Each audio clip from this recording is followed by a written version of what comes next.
Hello everyone, this is Iron Mark 3 and welcome to another episode of What You Doing in Space Engineers. I got asked the question quite deliberately this time because Nathan saw that I was actually on this, so he got curious and asked it.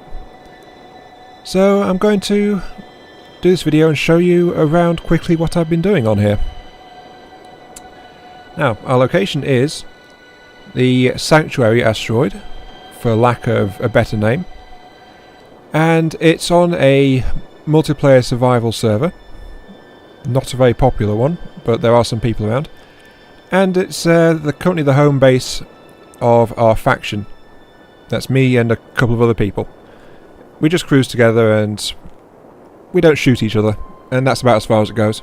We help each other sometimes too. Moving on. I'm just going to show you my area of it, but in all, this asteroid has mostly been serving as a pirate hub, I think you could call it, because we prey on passing NPC ships like this battered commercial freighter here, bring them back, strip them down, and that's where a lot of the materials that me and the other main base here have been built from. So I'll just show you what I've got, and I'll ignore, for the most part, all the stuff that's over there in the distance, because that is the other guy's base. And yeah, he's been doing quite a bit on it, and that orange thing is actually his workship, which is a ridiculous size. And it's also a drone, so he crashes into things a lot. He's blown up a couple of my ships that way. Anyway, to start with, this is... I've never really named it. Oh, yes I did. I called this one the Wanderer. And this is my original ship, such as it was, while I was still moving around. It used to be fitted with drills and grinders and welders on the front end, but they have since been stripped off. And so it's more of a cargo tug, with some assembly and refinery abilities just tacked into it in the back there. It's slow, but it's got a lot of cargo capacity, and that's really all it does, to be honest. The next ship I have available is this thing, which is actually a capture pod, second generation. I did have a third generation one, but I tried to capture a military transport and it got blown to pieces, so that's not so good. But this thing really is designed to clamp onto something, and then it's got full thrust in all directions, 3 thrusters. That's as much as a single reactor can handle, and so it can use that to break any kind of large ship, to slow it down so we can actually grind into things and capture them. That is a big problem really. It's lagging too much on a multiplayer server to actually try and grind into them while they're moving, so they have to be brought to a halt first. And then underneath is a Gatling gun, which I actually tacked on as an afterthought to this design, but that does let me disable defensive guns from a distance. And believe it or not, this tiny little ship here has actually captured a military mine layer by itself. It just shot out all the guns and then brought it to a halt, and let me hack into it with that, no problems. So yeah, a very useful little design, and one that I'm quite happy with. I would show you the third generation type, which is bigger, more powerful, stuff like that. But, as I said, that one got blown up. But this one's still here, still alive and kicking. Right, the next thing I've got is... yeah, why not? I'll show you the underworking of the station first. The main feature of this station, really, is a rapid... What's it shooting at? I think his turret just shot at a missile... No, his missile turret just shot at an asteroid or something like that. Anyway, the station which I've got here, which I called Aurora Station, I'm not really sure why, has got these 2 docking ports here for rapid unloading, which are connected into this single cargo container here, which I call the dumping cargo container, easy to find. And it's a dumping container because from there it goes into this large conveyor sorting system, which just pulls everything out of there and then feeds it into this little hub, which splits it. It's not quite finished because there's an access there which isn't connected to anything, but at the moment it sends ores off in this direction and finished components down here, so that's pretty nice. These containers are practically full of components, so I've been doing well for myself. It's all powered by a large reactor over here, and this is my storage area. They've got all the ores stored in this side here, another 4 containers, and all processed materials go into these 4 here, and they are connected a number of ways.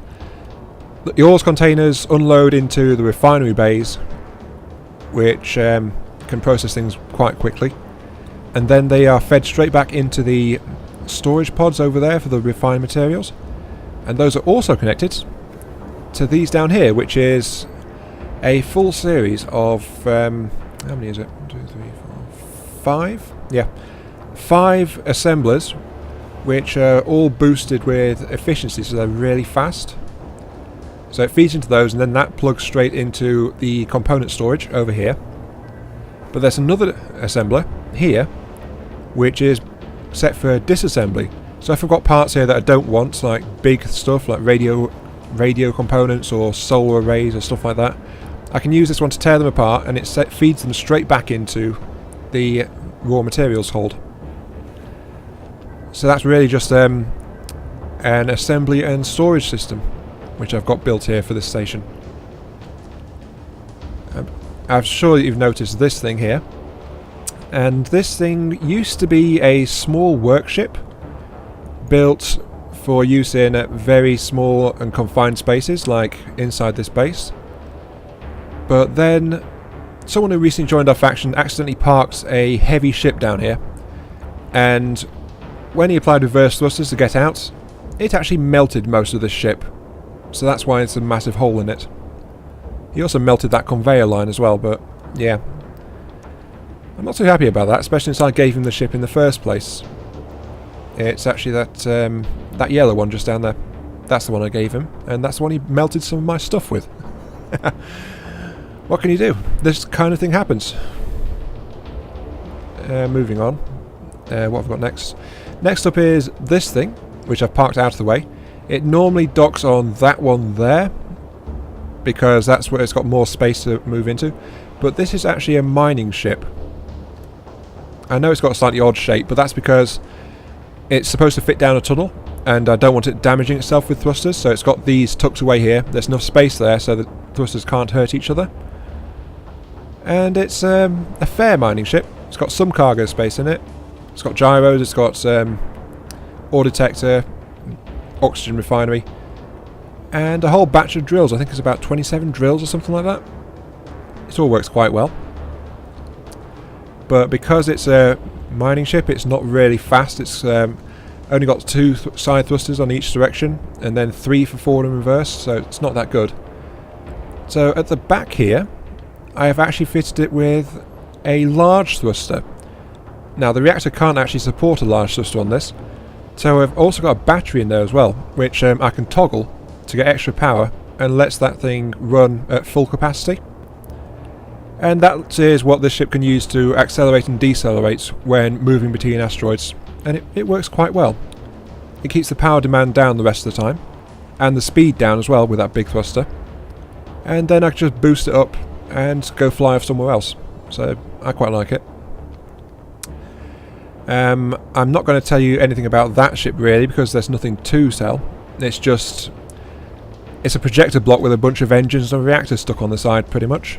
I use that for generating new ship blueprints, though the only thing I've actually used it to generate in so far is this thing over here, which is my main worker ship. Equivalent of that big orange blob over there really, except a lot more manoeuvrable. This is the second generation worker ship I've got here. Similar in configuration, as in it's got all the grinders underneath and it has welders on one side like the previous one, though this is a slightly more refined one. The previous one you had to use a control block to turn around the controls to use the welders. This one I've put the controls up front and it works a lot better, and it also serves as a tug, which is why it's got landing gear on it, and it's got self-contained reverse thrusters in the top here. The top thrusters are just tucked away down there. Side thrusters are okay. Down thrusters are the only ones that are a real problem for anything it's working on, and even then it's only for grinding stuff. If it's welding something, there's no way it can damage it with its own engine exhausts. So that's nice. It's also fairly powerful. It's got a large thruster for forward thrust. It just doesn't have the power to make full use of it, so it does have some problems. But again, like the mining ship, it does have a battery installed as well to give it just that extra bit of boost. The first generation ship was about the same size as this one, but it also ran afoul of one of my neighbour's drone ships. He moved it too close, couldn't see from the camera, turned it, and basically tore the ship in half. As you do. So that ship was completely junked, and I used the parts to replace it with this one, which has, again, a large cargo container for its storage needs, but it's also entirely armoured as well, so a collision like that won't actually kill it, which I was rather annoyed about. Now that's my salvage point there. It's much easier to salvage a ship if it's a station, so I attach merging blocks onto them, and then I merge them into this little station here. It locks them in place, and then I can just grind them away to my heart's content and unload everything straight into my main base. And that's what that little thing is there for. And then there is just one more thing to show off in this quick tour of my digs in this server. And that is out here. In the shadow of this asteroid, I have been working on the next step of my plans. That is a NPC ship I captured and merged into place there as a station, so it's not moving anywhere. It's just a nearby source of raw materials, really. But this is what I'm working on. I don't actually have a name for it yet, it's little more than a frame, but this is going to be a big spaceship. I'm thinking a mothership style design. It's got some defences on top. It's going to have a layer of heavy armour up there, ready to resist meteor impacts. Because, well, this server does have meteors on. And then this is going to be the centre of the ship over here, because that's where all the gyros are going in, and it's got the reactors at the top, and this control centre is going to be down here as well as respawn rooms and some storage, stuff like that. And then back here I'm planning to put in another section which will have all the refinery, ship construction areas, storage, engines. Engines are a bit important, to be honest. I mean, I've only got side thrusters on the front at the moment. Yeah, that's what the back area is going to be. So it's going to be a nice long rounded cruiser, not this more blocky design, because I'm still getting the basic frame sorted out. This front bit here is going to be a ship dock, and I'm going to have other ships which I can merge into place inside it to be carried from place to place as this ship moves about, because the plan is overall to be a kind of marauding mothership carrier type design. And the last feature is going to be under here is going to be a long disassembler and grinding bay, just so that I can catch other ships still and tear them apart without having to come back here to use the grinders. But yeah, that pretty much sums up a tour of my base and my plans for it. So if you enjoyed this video, feel free to like, comment or subscribe or whatever you like. If you don't, that's fine. And there is really nothing else to say or to see here. This is Iron Mark III, and thank you for watching.